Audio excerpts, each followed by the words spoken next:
Meal maker దీన్నే soya chunks అంటూ ఉంటారు. ఈ మీల్ మేకర్ అనేది ఒక పెక్యులియర్ ప్రోటీన్, చాలా గొప్ప quality protein. Non veg taste ఇచ్చే ఒక వెజిటేరియన్ ఫుడ్. మరి క్రియాటిన్ ఎక్కువ ఉన్నవారు లేక కిడ్నీ పేషెంట్స్ ఈ సోయా చంక్స్ మీల్ మేకర్ తీసుకోవచ్చా తీసుకోకూడదా తెలుసుకుందాం. మీల్ మేకర్లో ప్రోటీన్ ఉంటుంది. It's a good quality protein. Kidney patients తీసుకోవచ్చు, కానీ కొన్ని రకాల అంశాలు గుర్తుంచుకోవాలి.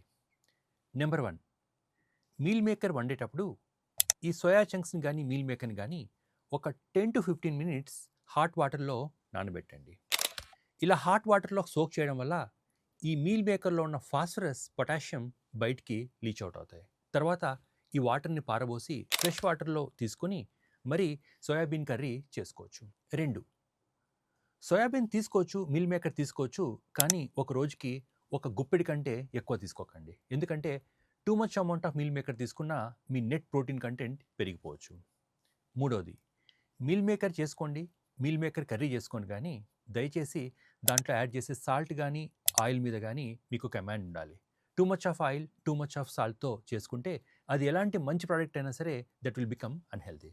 సో ఫ్రెండ్స్, కిడ్నీ ఇష్యూస్ ఉన్న కిడ్నీ పేషెంట్స్ మీల్ మేకర్ని నిరభ్యంతరంగా తీసుకోవచ్చు.